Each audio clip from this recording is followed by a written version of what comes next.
Bagaimana kita membuat bibit anggur, mulai dari persiapan cutting sampai nanti berbentuk seperti yang ada di sebelah kiri saya ini, ya.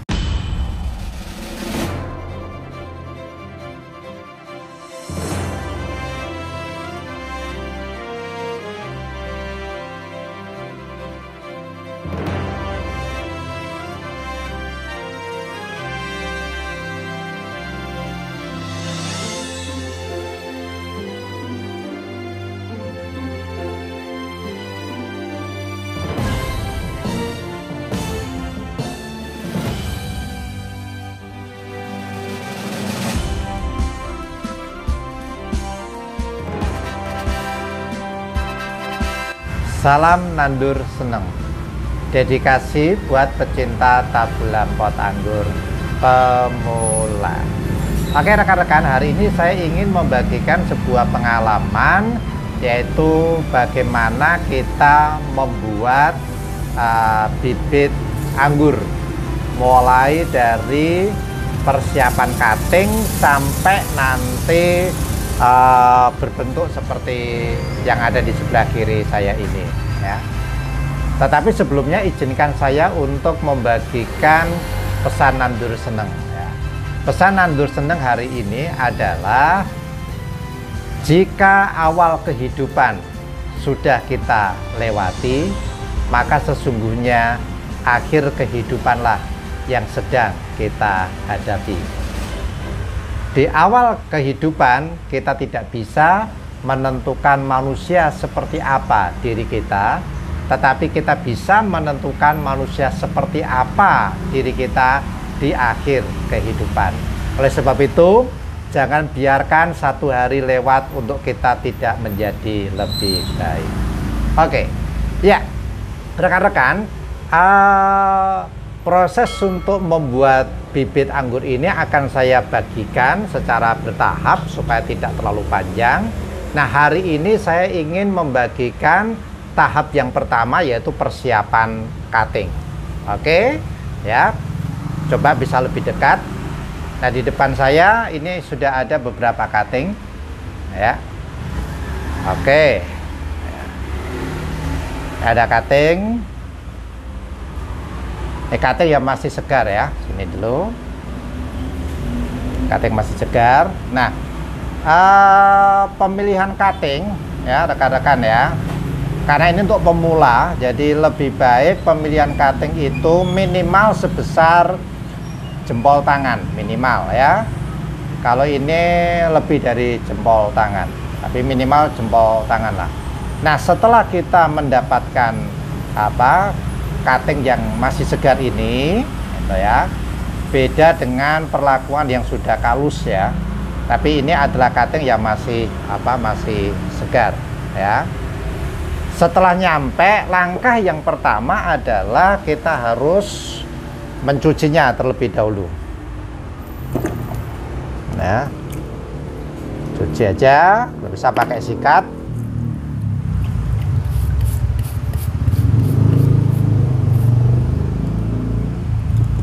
Nah, rekan-rekan, pada waktu kita mencuci itu tujuannya apa sih sebenarnya?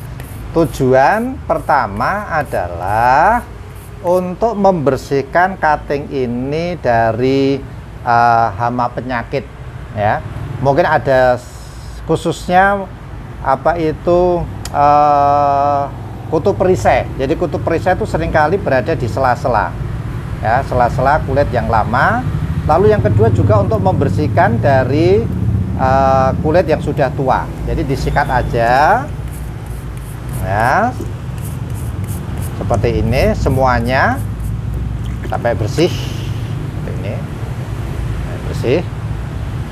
Setelah dicuci bersih seperti ini, ya, kemudian kita rendam, nih. Nah, ini sudah ada yang saya kasih contoh, ya.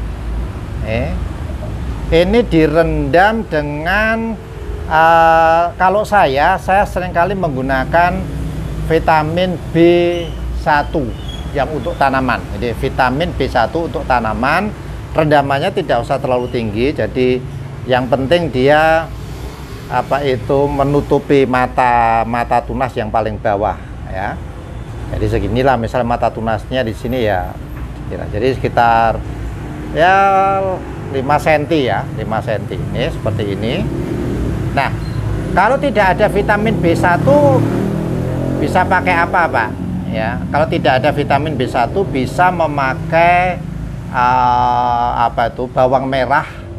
Ya, bawang merah dihancurkan lalu kemudian dikasih air. Nah, itu dipakai untuk merendam. Ya. Berapa lama kita merendam seperti ini? Setidaknya kita rendam semalam. 12 jam atau 24 jam juga tidak apa-apa. Ya, 12 jam sampai 24 jam. Ya, sehari atau sehari semalam. Oke, udah kan? Setelah itu kemudian diambil, geser sini. Ya. Nah, ini ada yang berikutnya, coba lebih dekat.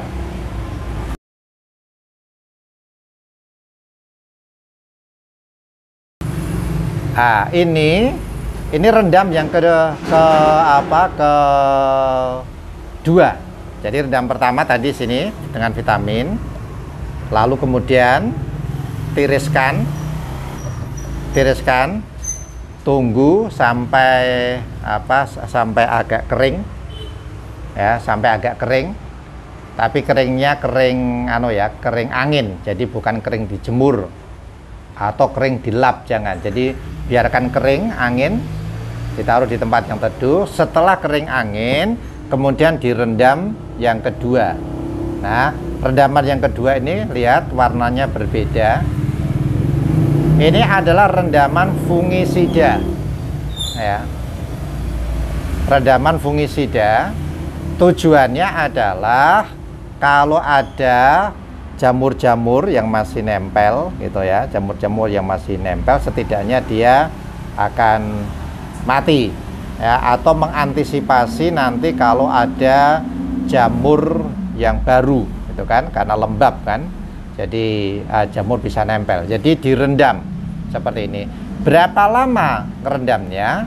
Ngerendamnya adalah antara 2 jam ya, 2 jam sampai maksimal 4 jam, tapi lebih baik tidak perlulah lebih dari 4 jam ya. Jadi cukup saya biasa ambil tengah-tengahnya, yaitu 2 jam ya, 2 jam seperti ini. Kemudian setelah itu diambil ya, setelah 2 jam diambil, kemudian ditiriskan lagi ya, tiriskan lagi. Jadi ini tadi yang saya cuci, ini yang tadi yang saya rendam dengan vitamin B1 untuk tanaman, dan ini yang sudah direndam selama 2 jam dengan fungisida ya. Oke, setelah ini kering angin juga, jangan dijemur, jangan dilap, jadi biarkan kering angin ya. Kemudian kita pendam dengan kokopit. Tetapi sebelum pendam dengan kokopit, kita lakukan hal yang berikutnya. Ini sudah saya kasih contoh ya. Oke. Nah, ini yang sudah saya rendam dengan vitamin B1 selama 1 malam. Lalu kemudian sudah saya rendam dengan fungisida.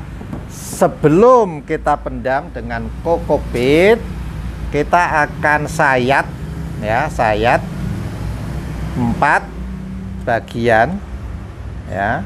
Sayatannya seperti ini. Sayatannya adalah sampai membuka kulit ya, kulit yang luar. Nah, seperti ini terbuka, tetapi jangan sampai ke kayu ya. Oke, 4 bagian seperti ini, 1 kan, 2, jangan sampai kena kayunya. Jadi hanya kulitnya, kulit yang lama dihilangkan. Nah.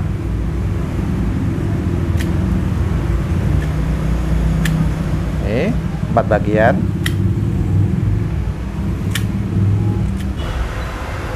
Disayat seperti ini. Ya, 4 bagian, 1, 2, 3, 4. Nah, tujuannya apa? Jadi tujuannya nanti adalah supaya akar itu bukan hanya tumbuh dari sini, ya kan? Tetapi akar juga nanti tumbuh dari sini, sini, sini, sini. Nah, ini adalah sebuah upaya supaya ada banyak akar yang tumbuh, itu. Jadi media untuk akar tumbuh itu lebih banyak. Kalau tidak kita lakukan, ya, jadi misal kalau hanya katakanlah seperti ini, tidak kita sayat, ya, itu nanti tunas akar hanya tumbuh sekitar sini. Ini kalus, ya kadang ada muncul di sini gitu kan, ya, tapi sedikit biasanya, ya tidak sebanyak kalau kita sayat. Kita sayat seperti ini. Nah, setelah kita sayat, kita lakukan pengolesan set PT, set penumbuh tanaman yang berbentuk tepung, ya, berbentuk tepung, dioleskan setelah, ya, dioleskan atau dicelupkan. Ini saya kasih contoh, ya, dicampur dengan air, jangan terlalu banyak. Ini sebenarnya terlalu encer, ya, jadi kalau lebih kental lebih baik. Tuh. Ini set penumbuh tanaman. Nah, ya.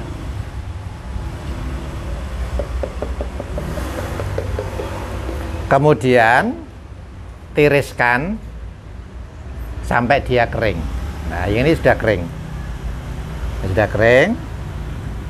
Sudah kering ya, semua sudah kering. Nah, sekarang apa yang akan kita lakukan setelah kering seperti ini? Ya, langkah berikut yang harus kita lakukan adalah memeram atau memendam cutting yang sudah kita sayat ini dengan kokopit. Nah, coba lihat yang sebelah sini kokopitnya. Oke, kokopitnya dibasahi, nah, ya. Ini sudah lembab tapi masih kurang basah sedikit. Nah, cara membasahi kokopit itu jangan terlalu banyak air langsung, jadi sedikit dulu aja.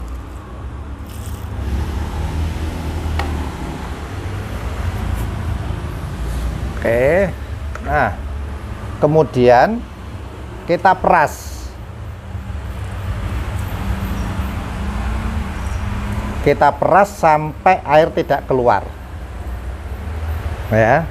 Nah, seperti ini. Jadi dia agak mengering tetapi dia tidak ambiar. Jadi, nah, ini tanda bahwa ini sekitar 40% kandungan airnya, ya. Kita taruh di sini.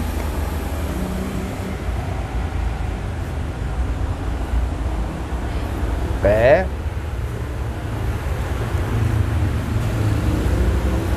Diperas sampai airnya tidak menetes. Kita lapisi dulu yang paling bawah.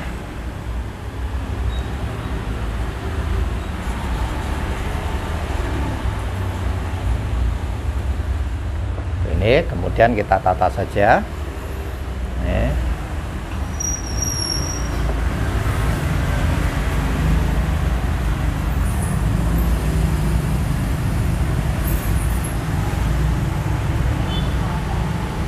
Untuk tempatnya bagaimana? Apakah harus berongga-rongga? Ya, tidak harus berongga banyak, tapi lebih baik ada rongganya, karena itu untuk sirkulasi udara di dalam sini. Ya, oke, kalau ini tidak muat, kita kasih lagi.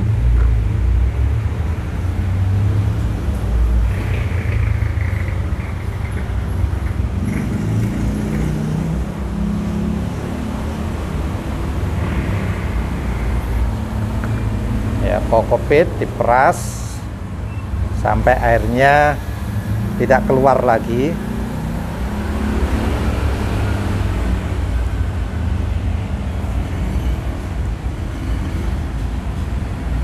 Diratakan, tertutup, kita lagi taruh atasnya.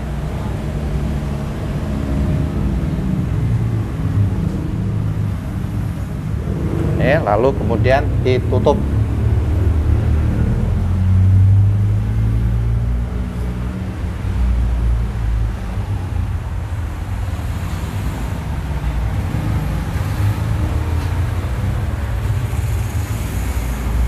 Nah, kalau kokopitnya tadi kan airnya tidak terlalu banyak kita kasih. Kalau dirasa diperas kok sekali perasan kok airnya sudah tidak keluar, tambahin air lagi sedikit.